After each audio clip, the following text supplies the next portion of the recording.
Hello दोस्तों, स्वागत है आपका अपने चैनल नौकरी स्टेशन पर। और आज मैं लेकर आया हूँ आपके लिए बिल्कुल नई वैकेंसी जो कि निकली है उत्तर प्रदेश आयुर्विज्ञान विश्वविद्यालय यानी कि Uttar Pradesh university of medical sciences Saifai Etawah में। तो आज हम इसके बारे में पूरी तरह से जानकारी प्राप्त करने वाले हैं कि इसमें कितनी वैकेंसी है और इसमें क्या एज लिमिट रखी गई है और इसका एग्ज़ाम पैटर्न कैसे रहने वाला है। तो आज हम इसी चीज़ के बारे में पूरी जानकारी प्राप्त करेंगे, तो आप इस वीडियो को लास्ट तक ज़रूर देखिएगा। ठीक है, हर चीज़ की जानकारी हम पूरी डिटेल में लेंगे। तो चलिए शुरू करते हैं। शुरू करने से पहले अगर आपने अभी तक चैनल को सब्सक्राइब नहीं करा है तो आप चैनल को सब्सक्राइब कर दीजिए और जो साइड में बेल का आइकन आ रहा है इसे भी प्रेस कर दीजिए ताकि आने वाली वीडियो का नोटिफिकेशन आपको सबसे पहले मिले। तो चलिए बात करते हैं हम इस वैकेंसी की।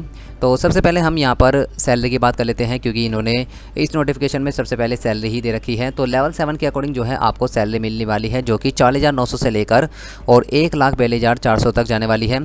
ठीक है, इसके साथ आपको काफ़ी सारे अलाउंसेस भी मिलेंगे, जैसे कि HRA हुआ या DNS अलाउंस हुआ या ट्रांसपोर्ट अलाउंस हुआ। तो ये भी काफ़ी सारे अलाउंसेस मिलते हैं। तो आप अपनी सैलरी को लगभग मानकर चलिए कि आपको 56,000 से लेकर और 60,000 के बीच में आपको यहाँ पर सैलरी मिलेगी। ठीक है, इसके बाद यहाँ पर एजुकेशन क्वालिफ़िकेशन दे रखी है, तो हम ये देख लेते हैं। तो यदि आपने BSc नर्सिंग कर रखी है और किसी भी इंस्टीट्यूट या यूनिवर्सिटी से, ठीक है, इंडियन नर्सिंग काउंसिल या स्टेट नर्सिंग काउंसिल के तहत, तो आप इस फॉर्म को भर पाएंगे। या आपके पास BSc का पोस्ट सर्टिफिकेट है या पोस्ट बेसिक BSc का रखी है आपने नर्सिंग में, ठीक है, किसी भी इंस्टीट्यूट या यूनिवर्सिटी से बाई इंडियन नर्सिंग काउंसिल या स्टेट नर्सिंग काउंसिल, तो आप इसका फॉर्म भर सकते हैं। या आप रजिस्टर्ड हैं एज ए नर्स या मिडवाइफ विद स्टेट और इंडियन नर्सिंग काउंसिल, तो भी आप इसका फॉर्म भर पाएंगे। ठीक है, तो आप एजुकेशन क्वालिफिकेशन को ध्यानपूर्वक पढ़िएगा। इसके बाद यदि आपके पास इनमें से कुछ नहीं है तो आप सेकंड में देख सकते हैं, इन्होंने सेकंड ऑप्शन दे रखा है। यदि आपने डिप्लोमा कर रखा है in general nursing midwifery from Indian nursing council, जो कि रजिस्टर्ड हो रिकॉग्नाइज्ड बाई किसी भी इंस्टीट्यूट बोर्ड या काउंसिल से, तो आप इस फॉर्म को भर पाएंगे। या आप एज ए रजिस्टर्ड हो नर्स या मिडवाइफ इन स्टेट या इंडियन नर्सिंग काउंसिल, तो आप इस फॉर्म को भर पाएंगे। ठीक है, या आपके पास 2 ईयर का एक्सपीरियंस है विद मिनिमम 60 बेडेड हॉस्पिटल, यानी कि 50 बेड का वो हॉस्पिटल होना चाहिए। यदि आपके पास उसमें 2 साल का एक्सपीरियंस है, ठीक है, और आप रजिस्टर्ड हैं with competent district medical authority, तो आप इस फॉर्म को भर पाएंगे। चलिए हम इसके बाद देखते हैं। तो एजुकेशन क्वालिफिकेशन को आपने ध्यानपूर्वक देख लिया होगा। यदि आपको ये चीज़ समझ नहीं आया है तो मैं जो है इसका नोटिफिकेशन इस वीडियो के डिस्क्रिप्शन में दे दूँगा। आप वहाँ जाकर पूरी तसल्ली से इस चीज़ को पढ़ सकते हैं, देख सकते हैं कि इसमें क्या चीज़ लिख रखी है। बाकी मैंने आपको पूरी डिटेल में बता दी है, आप वीडियो को दोबारा भी देख सकते हैं। चलिए हम आगे बात करते हैं।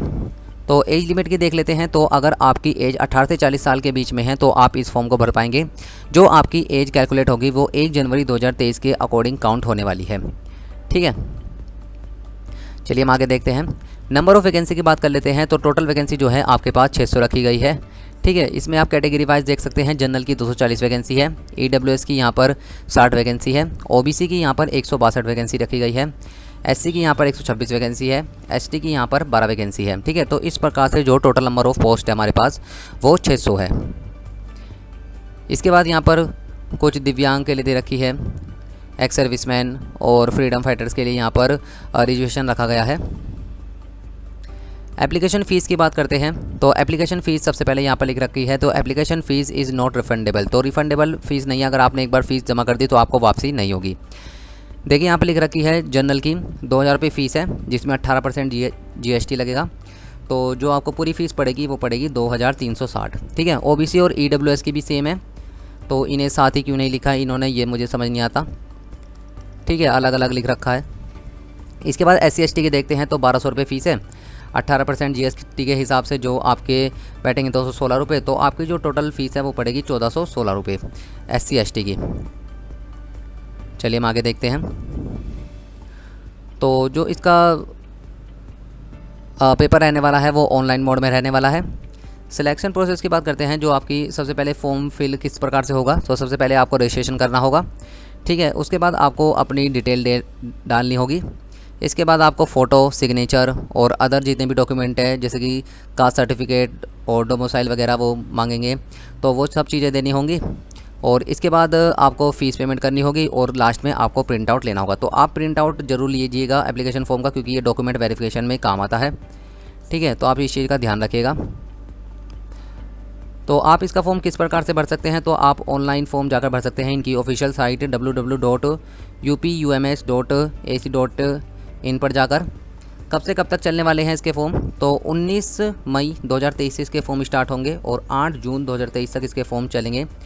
तो जैसे ही फॉर्म स्टार्ट होंगे उसके 4-5 दिन बाद ही आप इसका फॉर्म भर दीजिएगा, क्योंकि लास्ट में जो है साइट स्लो हो जाती है या फॉर्म भरने में दिक्कत आती है।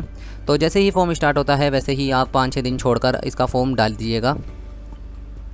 फ़ीस जो है आप ऑनलाइन कर सकते हैं इसकी, ठीक है। जो इसके एडमिट कार्ड आपको मिलेंगे वो इनकी ऑफिशियल साइट पर ही मिलेंगे, UPUMS वेबसाइट पर। चलिए हम आगे बात करते हैं, एज रिलैक्सेशन की बात करते हैं। तो यदि आप जो है SC, ST, OBC, PWD category से आते हैं तो आपको एज रिलैक्सेशन देखने को मिलेगा, ठीक है। चलिए हम आगे बात करते हैं, कैटेगरी और कास्ट सर्टिफिकेट आपको देना होगा। तो यदि आप SC, ST, OBC में बिलोंग करते हैं तो आपको कास्ट सर्टिफिकेट लगेगा, जो कि गवर्नमेंट अथॉरिटी के द्वारा सर्टिफाइड होना चाहिए, ठीक है। यहाँ पर एक चीज़ दे रखी है इन्होंने, ये चीज़ आप ध्यानपूर्वक देखिएगा। OBC जो कैंडिडेट हैं उनका जो सर्टिफिकेट इशू होना चाहिए वो 1 जनवरी 2023 के बाद होना चाहिए, ठीक है। अगर उससे पहले का है तो वो सर्टिफिकेट नहीं चलेगा, क्योंकि इन्होंने साफ साफ लिख रखा है the certificate issued before this date, यानी कि 1 जनवरी 2023 से पहले के जो है वो विल नॉट बी एक्सेप्टेड। तो ये जो है ये स्वीकार नहीं करेंगे। तो आप इस चीज़ को ध्यानपूर्वक देखिएगा कि अगर आपने अभी तक OBC सर्टिफिकेट नहीं बनाया है या आपका पुराना है, एक्सपायर हो चुका है, तो 1 जनवरी 2023 के पहले का है तो आप नया बनवा लीजिएगा। चलिए हम आगे देखते हैं। यदि आप अपना OBC certificate, EWS certificate, SC, ST certificate या PWD का सर्टिफिकेट जो है डॉक्यूमेंट वेरिफिकेशन में अगर नहीं दिखा पाए तो आपको जो है आपकी सीट कैंसिल कर दी जाएगी, आपको वहां से बाहर कर दिया जाएगा। तो आप इस चीज़ का ध्यान रखिएगा। आपको डॉक्यूमेंट वेरिफिकेशन के समय सभी डॉक्यूमेंट आपके रेडी होने चाहिए, सभी सर्टिफिकेट होनी चाहिए आपके पास। चलिए हम यहाँ देख लेते हैं कौन कौन सी डॉक्यूमेंट आपको चाहिए होगी। तो पासपोर्ट साइज़ फ़ोटो होनी चाहिए आपके पास, ठीक है। स्कैन करी हुई आपको सिग्नेचर चाहिए, क्योंकि वहाँ पर सिग्नेचर अपलोड होंगे, पहले फ़ोटो अपलोड होगी और सिग्नेचर अपलोड होंगे, ठीक है। सर्टिफिकेट जितने भी मांग रखे हैं इन्होंने वो होंगे, डेट ऑफ बर्थ का सर्टिफिकेट और कास्ट सर्टिफिकेट, ठीक है। डिसेबिलिटी सर्टिफिकेट PWD वालों के लिए, ठीक है। उसके बाद यहाँ पर आप देख लीजिए एजुकेशनल क्वालिफिकेशन में आपको हाई स्कूल की मार्कशीट और 12th की मार्कशीट और प्रोफेशनल जो भी आपकी क्वालिफिकेशन है, क्योंकि इसमें BSc नर्सिंग मांग रखी है तो उसी की चाहिए होगी आपको, ठीक है। जो कि इंडियन नर्सिंग काउंसिल या स्टेट नर्सिंग काउंसिल से रजिस्टर्ड सर्टिफिकेट होना चाहिए। चलिए हम आगे बात करते हैं। जो कैंडिडेट यहाँ पर स्टेट या सेंट्रल गवर्नमेंट में अभी काम कर रहे हैं और वो इस वैकेंसी को भरना चाहते हैं तो आपको पास NOC होनी चाहिए, नो ऑब्जेक्शन सर्टिफिकेट, ठीक है। चलिए हम आगे बात करते हैं। तो हम यहाँ पर कंप्यूटर बेस्ड टेस्ट की बात कर लेते हैं, जो आपका Tier 1 होगा। यहाँ पर किस प्रकार से होगा, तो 3 घंटे का समय आपको मिलेगा, 180 मिनट, जिसमें आपके 200 MCQs पूछे जाएंगे जो कि 600 मार्क्स के होंगे, यानी कि एक क्वेश्चन जो है वो आपका 3 नंबर का होगा। और लैंग्वेज जो है वो इंग्लिश और हिंदी दोनों में रखी गई है। 170 क्वेश्चन जो हैं वो आपके नर्सिंग सब्जेक्ट से रिलेटेड आएंगे और 30 क्वेश्चन जो है वो आपके general English, general knowledge, current affairs, reasoning और मैथमेटिक्स आएंगे। तो ये 30 क्वेश्चन आपको कैसे कवर अप करने हैं वो अभी मैं आपको बुक्स बता दूंगा और सोर्सेज बता दूंगा, तो आप वहाँ से आप तैयारी कर सकते हैं, ठीक है। नेगेटिव मार्किंग रखी गई है यहाँ पर 1/3 की, और यहाँ पर मिनिमम क्वालिफाइंग मार्क्स यहाँ पर लिख रखे हैं। 40% मार्क्स चाहिए जनरल, OBC और EWS को, और 35% चाहिए SC ST के लिए। चलिए हम आगे बात करते हैं। तो यहाँ पर लिख रखा है कि रिसोल्यूशन ऑफ टाई केसेस, यानी कि अगर 2 बच्चों के नंबर सेम हो जाते हैं तो किसको पास किया जाएगा वो लिख रखा है इन्होंने। तो सबसे पहले यहाँ पर अगर 2 बंदों के यहाँ पर 2 बच्चों के इक्वल मार्क्स आ जाते हैं तो सबसे पहले उनकी डेट ऑफ बर्थ देखी जाएगी। जो भी बच्चा ज़्यादा उम्र का होगा उसे जॉब दी जाएगी। यदि उनकी उम्र भी सेम है तो जिसने कम गलत कर रखे होंगे क्वेश्चन उसे कंसीडर किया जाएगा। यदि वो भी सेम है तो उसके बाद डिग्री या डिप्लोमा में जिसके परसेंटेज ज़्यादा होगी उसको यहाँ पर लिया जाएगा, ठीक है। तो इस चीज़ का आप ध्यान रखिएगा। इसके बाद हम देख लेते हैं कि आपका सिलेबस किस प्रकार से रहने वाला है। तो जनरल इंग्लिश से आपके 10 क्वेश्चन पूछे जाएंगे, ठीक है, 30 मार्क्स के। इसके बाद जनरल नॉलेज और करंट अफेयर से आपके 10 क्वेश्चन आएंगे 30 मार्क्स के। रीजनिंग और मैथमेटिक्स से भी आपके 10 क्वेश्चन पूछे जाएंगे 30 मार्क्स के। इसके बाद आपके पास एनाटॉमी फिजियोलॉजी, माइक्रोबायोलॉजी और बायोकेमिस्ट्री आएगी आपकी 15 क्वेश्चन 45 मार्क्स के, क्योंकि एक क्वेश्चन 3 नंबर का है। इसके बाद आपके साइकोलॉजी और सोशोलॉजी आएगी, 15 क्वेश्चन आएंगे 45 मार्क्स के। इसके बाद आपकी कम्युनिटी हेल्थ नर्सिंग के 15 क्वेश्चन आएंगे 45 मार्क्स के। चाइल्ड हेल्थ नर्सिंग के 15 क्वेश्चन आएंगे। न्यूट्रिशन, हेल्थ एजुकेशन और कम्युनिकेशन स्किल के 15 क्वेश्चन आएंगे।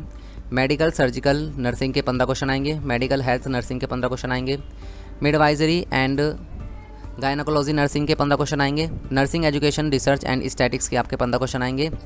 ठीक है। Professional trends, nursing administration and ward management के आपके 15 क्वेश्चन आएंगे।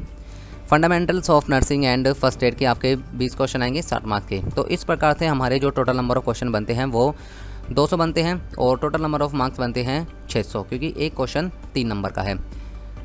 ठीक है। तो इस प्रकार से यहाँ पर हमने जो है इसका पूरा नोटिफिकेशन देख लिया है। जो आप फॉर्म भरेंगे वो आप यहाँ पर देख सकते हैं www.upums.ac.in पर। ठीक है। अब हम बात करते हैं कि जो आपके 30 क्वेश्चन हैं वो आप किस प्रकार से कवर अप करेंगे। तो सबसे पहले हम बात करते हैं इंग्लिश की। तो इंग्लिश की तैयारी जो आप करेंगे, एक बुक आती है नीतू मैम की, प्लेन टू पैरामाउंट, आप वहाँ से कर सकते हैं, जो कि आप स्क्रीन पर देख रहे होंगे। ये बुक इंग्लिश के लिए रामबाण मानी जाती है, तो आप इससे ग्रामर और वोकैब दोनों कवर कर सकते हैं।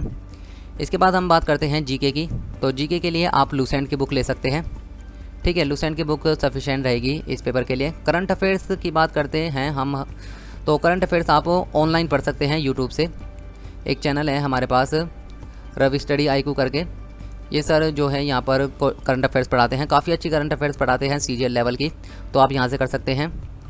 रीजनिंग की बात करें तो रीजनिंग भी आपको यूट्यूब से ही करनी पड़ेगी, क्योंकि अगर आप जो है बुक लेकर बैठेंगे तो काफ़ी टाइम लग जाएगा, तो आप ऑनलाइन ही यूट्यूब से करें तो आपको ज़्यादा बेनिफिट मिलेगा। इसके बाद हम मैथ्स की बात करते हैं। तो मैथ्स की यहाँ पर राकेश यादव सर की बुक आती है क्लास नोट्स ऑफ मैथ्स, तो आप अपना बेसिक वहाँ से कर सकते हैं, और जो आप अपनी प्रैक्टिस करेंगे मैथ्स की वो करेंगे किरण की बुक से। ठीक है। तो बेसिक जो आपको करना है वो करना है राकेश यादव सर की बुक से क्लास नोट्स ऑफ मैथ्स, और जो आप प्रैक्टिस करेंगे वो करेंगे किरण की बुक से। ठीक है। तो इस प्रकार से आप 30 क्वेश्चन को कवर अप कर सकते हैं। बाकी आप 170 क्वेश्चन जो हैं आपके वो नर्सिंग सब्जेक्ट से आने वाले हैं, जिसकी तैयारी आपकी ग्रेजुएशन में हो रखी होगी, सिर्फ आपको रिवाइज़ करना है। तो काफ़ी अच्छी वैकेंसी है दोस्तों, आप इसे ज़रूर भरिएगा। तो अगर आपको ये वीडियो पसंद आई हो तो आप इसे ज़रूर लाइक करिए, अपने दोस्तों के साथ शेयर करिए, ताकि वे भी इस फॉर्म को भर सकें, और हमारे चैनल को ज़रूर सब्सक्राइब कर लीजिएगा। दोस्तों अगर आपने अभी तक हमें इंस्टाग्राम पर नहीं फॉलो करा है तो आप इंस्टाग्राम पर भी हमें फॉलो कर लीजिएगा, क्योंकि आपको वहाँ पर गवर्नमेंट जॉब से रिलेटेड इन्फॉर्मेशन सबसे पहले मिलती है। तो मिलते हैं नेक्स्ट टॉपिक के साथ नेक्स्ट वीडियो में, तब तक के लिए गुड लक।